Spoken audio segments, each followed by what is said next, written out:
ഇന്നൊരു Friday special simple മന്തി റെസിപ്പിയാണ് കേട്ടോ. പെട്ടെന്ന് തന്നെ ഉണ്ടാക്കിയെടുക്കാൻ പറ്റുന്ന ഒരു മന്തിയുടെ റെസിപ്പിയാണ്. ഏറ്റവും സിമ്പിളായിട്ട് മന്തി എങ്ങനെ ഉണ്ടാക്കിയെടുക്കാമെന്ന് നോക്കാം.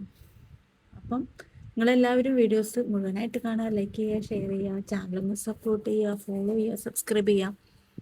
അപ്പോൾ നമുക്ക് ഈ ഒരു സിമ്പിൾ മന്തി എങ്ങനെ ഉണ്ടാക്കിയെടുക്കുന്നതെന്ന് നോക്കാം. എല്ലാം കൂടെ ഞാനിപ്പം ഒരു പാത്രത്തിലാണ് കേട്ടോ ചെയ്യുന്നത്. അപ്പോൾ വേറൊരു പാത്രം അനാവശ്യമായിട്ട് കഴുകേണ്ട ആവശ്യമില്ലല്ലോ. അപ്പോൾ പാത്രം കഴുകാൻ മടിയുള്ള ആൾക്കാരൊക്കെ ഈ ഒരു റെസിപ്പി ഫോളോ ചെയ്യാം കേട്ടോ. അപ്പം നമ്മളിപ്പോൾ ഉണ്ടാക്കുന്ന നമ്മൾ ബിരിയാണി പോട്ടുണ്ടല്ലോ, അതിലേക്ക് ചിക്കൻ നന്നായിട്ട് കഴുകി വൃത്തിയാക്കിയതിന് ശേഷം വെള്ളമൊക്കെ കംപ്ലീറ്റ് പോകണം കേട്ടോ. അതിനുശേഷം നമുക്കിങ്ങനെ നിരത്തി വെച്ച് കൊടുത്തിട്ട് അതിൻ്റെ മുകളിലേക്ക് ഒരു ചെറിയ പീസ് ക്യാപ്സിക്കം ചെറിയ ചെറിയ പീസാക്കിയിട്ട്, പിന്നെ പുതിനയില, മല്ലിയില, ഇത് ആവശ്യത്തിന് നിങ്ങളുടെ ഓരോ ടേസ്റ്റിനനുസരിച്ച് അതിൻ്റെ മുകളിൽ വിതറി കൊടുക്കുക. പിന്നെ ഇഞ്ചി വെളുത്തുള്ളി ചതച്ചത്, പിന്നെ നമ്മുടെ ചിക്കൻ സ്റ്റോക്ക് ഉണ്ടല്ലോ, അതായത് മാഗി ക്യൂബ്, അത് 2 ക്യൂബ് എടുത്തിട്ട് അതൊന്ന് ജസ്റ്റ് ഒന്ന് കൈവച്ചൊന്ന് അടച്ചിട്ട് അതിട്ട് കൊടുക്കുക കേട്ടോ.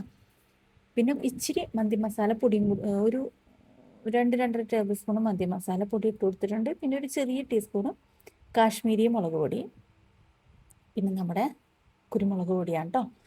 അതും കൂടെ ചേർത്ത് നമുക്ക് ആവശ്യത്തിന് ഏതെങ്കിലും ഒരു സൺഫ്ലവർ, ഞാനിപ്പോൾ ചേർത്ത് കൊടുക്കുന്നത് സൺഫ്ലവർ ഓയിലാണ്. ഏതെങ്കിലും റിഫൈൻഡ് ഓയിൽ ഉണ്ടെങ്കിൽ അത് ചേർത്ത് കൊടുത്തിട്ട് കൈ വെച്ചിട്ട് നന്നായിട്ടൊന്ന് മിക്സ് ചെയ്തെടുക്കുക. നന്നായിട്ട് മിക്സ് ചെയ്യുക കേട്ടോ. ആവശ്യത്തിന് ഉപ്പും കൂടി ചേർത്ത് കൊടുക്കണം. നമ്മുടെ ഈ മാഗി ക്യൂബ് ഇട്ടത് കൊണ്ട് തന്നെ ഉപ്പ് നോക്കിയിട്ട് ചേർത്ത് കൊടുക്കുക, അത് പ്രത്യേകം ശ്രദ്ധിക്കാം. നന്നായിട്ട് കുഴച്ച് മിക്സ് ചെയ്തിട്ടുണ്ട്. ഞാനിപ്പോൾ ഉപ്പ് നോക്കിയ സമയത്ത് ഇച്ചിരി കുറവായിരുന്നു, അപ്പോൾ ഞാൻ കുറച്ചും കൂടി ആഡ് ചെയ്ത് കൊടുത്തിട്ടുണ്ട്. നന്നായിട്ട് ചിക്കനിലേക്ക് നന്നായിട്ട് ആ മസാല തേച്ച് പിടിപ്പിക്കുക. 2 ചെറിയൊരു ടേബിൾ സ്പൂണ് ഓയിലാണ് ഞാൻ ഒഴിച്ചു കൊടുത്തിരിക്കുന്നത്. എന്നിട്ട് നമുക്ക് ഒന്ന് വേവിച്ചെടുക്കാം. വെള്ളം ഒന്നും ഒഴിക്കരുത്, ഒട്ടും വെള്ളം ഒഴിക്കരുത്. ഒരു 60% കുക്കായാൽ മതി കേട്ടോ. ഒന്ന് മറിച്ചിട്ട് കൊടുക്കുക.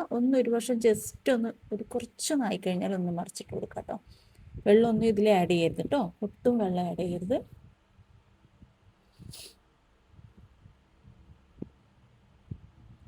എന്നിട്ടിപ്പോൾ നമ്മൾ 2 വർഷം ഒരു ഏകദേശം ആയിട്ടുണ്ട്, കംപ്ലീറ്റ് വന്നിട്ടില്ല. നമ്മൾ ദമ്മിടുന്ന സമയത്ത്, ദമ്മല്ല, നമ്മൾ ലാസ്റ്റ് ഇടുന്ന ചിക്കൻ അതിൻ്റെ മുകളിലേക്ക് വെച്ചിട്ട് ആവി കയറ്റുന്ന സമയത്ത് ഫുൾ കുക്ക് ആവട്ടോ.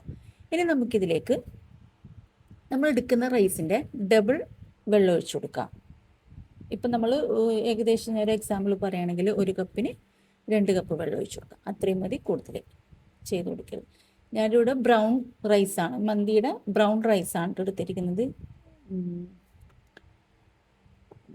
നിങ്ങൾ വൈറ്റ് റൈസ് ആണെങ്കിൽ വൈറ്റ് റൈസ് ആവശ്യമുണ്ടെങ്കിൽ അതെടുക്കുക. ഞാനിപ്പം ബ്രൗൺ കളർ റൈസാണ്, മന്തി റൈസാണ് എടുത്തിരിക്കുന്നത്. അതിലേക്ക് ഒരു ഡ്രൈ ലെമൺ ജസ്റ്റ് ഒന്ന് പൊട്ടിച്ചിട്ടിട്ട് കൊടുക്കാം.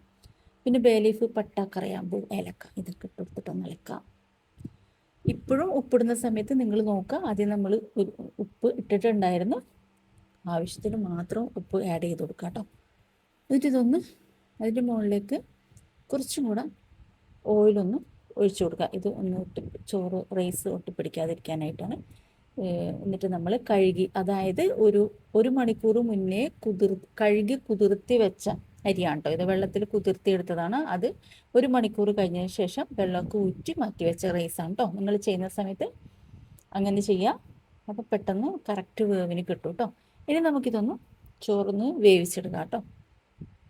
ഈ ഒരു വെള്ളത്തിൻ്റെ കണക്ക് എന്ന് പറയുന്നത് ആ ഒരു കറക്റ്റ് റൈസിൻ്റെ പാകത്തിനുള്ള വെള്ളമാണ് ഇപ്പോൾ ഞാൻ പറഞ്ഞേക്കണത്. നിങ്ങൾ എടുക്കുന്ന റൈസിനനുസരിച്ചിട്ട് കേട്ടോ. അപ്പം നമ്മൾ റൈസ് ഇപ്പോൾ നന്നായിട്ട് വെള്ളമൊക്കെ വറ്റി റെഡി ആയിട്ടുണ്ട്. ഇനിയിപ്പോൾ 3-4 പച്ചമുളക് ഇങ്ങനെ ഇറക്കി കൊടുക്കാം. എന്നിട്ട് അതിൻ്റെ മുകളിൽ നമ്മൾ നേരത്തെ, ഞാനിപ്പം ഈ റൈസിന് എടുത്തതിന് ശേഷം ജസ്റ്റ് ഒന്ന് കുറച്ചൊരു ഓയിൽ ഒഴിച്ചിട്ട് ഒന്ന് ഷാലോ ഫ്രൈ ചെയ്ത് എടുത്തിട്ടുണ്ട് കേട്ടോ. അത് വേണമെങ്കിൽ മാത്രം ചെയ്താൽ മതി, ഇല്ലെങ്കിൽ നിങ്ങൾ ഫ്രൈ ചെയ്യേണ്ട ആവശ്യം. ഞാനിപ്പോൾ ജസ്റ്റ് ഒന്ന് ഫ്രൈ ചെയ്തെടുത്തിട്ടുണ്ട്. എന്നിട്ട് ചിക്കൻ ഇങ്ങനെ നിരത്തി വെച്ച് കൊടുക്കുക. എന്നിട്ട് നമ്മൾ ചാർക്കോൾ ഒന്ന് പുകയിക്കാം. പുക വന്ന് ഉടനെ അടച്ചു വെക്കുക, അപ്പം തന്നെ അടച്ചു വെക്കാം കേട്ടോ. എന്നിട്ട് അത് ഒരു 10 മിനിറ്റ് ഒരു സിമ്മിൽ ഇട്ട് വെക്കുക. അപ്പം നമ്മുടെ മന്തി ഇവിടെ റെഡി ആയിട്ടുണ്ട്. സോറി, നല്ല ഒട്ടിപ്പിടിക്കാതെ നല്ല റൈസൊക്കെ നല്ല മുല്ലപ്പൂ പോലെ ഉണ്ട്. അപ്പോൾ ട്രൈ ചെയ്ത് നോക്കുക, ഫീഡ്ബാക്ക് അറിയിക്കുക. Okay, thank you for watching my video.